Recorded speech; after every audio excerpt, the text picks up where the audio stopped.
Audrey Racine, bonsoir. Bonsoir Florence. Et on va revenir maintenant avec vous sur les conséquences environnementales de cette guerre à Gaza. Et il y a beaucoup à dire, Audrey. Oui, pour la Journée mondiale de l'environnement, le 5 juin dernier, l'UNRWA, l'Agence des Nations Unies pour les réfugiés, avait donné le ton sur Twitter. La guerre à Gaza a causé des dommages catastrophiques à l'environnement, dont les habitants dépendent pour l'eau, un air propre, de la nourriture et tous leurs moyens de subsistance. Restaurer les services rendus par l'environnement prendra des décennies. Vous vous en souvenez peut-être, au début de cette guerre, je vous avais parlé du problème de l'approvisionnement en eau des Gazaouis. C'est à la fois un problème de santé publique et un problème environnemental, parce qu'en privant les Gazaouis d'eau potable, cette guerre les contraint à puiser dans une nappe phréatique qui était déjà surexploitée. Le fameux aquifère côtier qui constitue la seule nappe phréatique de l'enclave et qui longe donc la mer. Plus on pompe dans cet aquifère, donc vous voyez un schéma ici, plus son niveau descend et donc plus il se remplit d'eau de mer, parce que la nature a horreur du vide. L'UNRWA parle de décennies, mais en vérité, il n'est pas du tout sûr qu'on puisse inverser ce phénomène de pollution à l'eau salée et également au déversement de divers polluants. Vous le voyez, en contexte de guerre, les décharges s'accumulent, les égouts sont déversés directement dans le sol. Tout cela contribue à polluer durablement l'environnement de l'enclave. Au point, avait dit le chef des affaires humanitaires de l'ONU en début d'année, que Gaza était tout simplement devenue inhabitable et pour longtemps. L'armée israélienne a directement participé à cette salinisation des sols en inondant les tunnels du Hamas avec de l'eau de mer sous pression à plusieurs reprises, ce qui va avoir des conséquences sur les pauvres réserves en eau douce de la bande de Gaza, mais qui va aussi rendre les terrains au-dessus impossibles à exploiter à l'avenir pour les agriculteurs.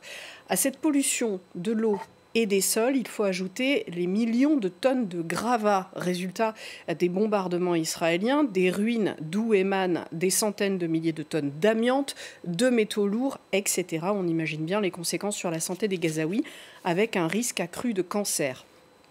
Enfin, et ça dépasse le sort des Gazaouis, une guerre émet de grandes quantités de gaz à effet de serre. Des chercheurs britanniques et américains ont évalué le bilan carbone des 2 premiers mois de la guerre à Gaza. Plus de 280 tonnes de CO2, c'est comme brûler 150 000 tonnes de charbon. Vous pouvez retrouver ce décryptage du poids environnemental de la guerre à Gaza sur le site de nos confrères de Vert, le média. Audrey, l'aspect écocidaire, néfaste pour l'environnement de la guerre, ce n'est évidemment pas une particularité du conflit à Gaza. Non, tous les conflits sont un drame pour l'environnement également. Des ONG se battent d'ailleurs pour que le terme écocide soit inscrit dans le statut de Rome qui fonde le champ d'action de la Cour pénale internationale afin que soient poursuivies les atteintes volontaires à l'environnement. La définition de ce crime d'écocide pourrait ainsi permettre de poursuivre la Russie pour la destruction du barrage de la Karovka en Ukraine. Vous envoyez les images. Plus de 600 km² de terre avaient été inondés, dont des zones protégées en raison de leur faune et leur flore très riches. Cette destruction, elle a entraîné une pollution des sols, la mort évidemment d'une grande partie de la faune. Et même si tout cela est difficile à évaluer en contexte de guerre, il est évident qu'il s'agissait là d'une catastrophe environnementale de grande ampleur. Au-delà de ça, le bilan carbone de 2 ans de guerre en Ukraine, c'est au moins 175 millions de tonnes de CO2, selon une étude menée entre autres par la Fondation européenne pour le climat.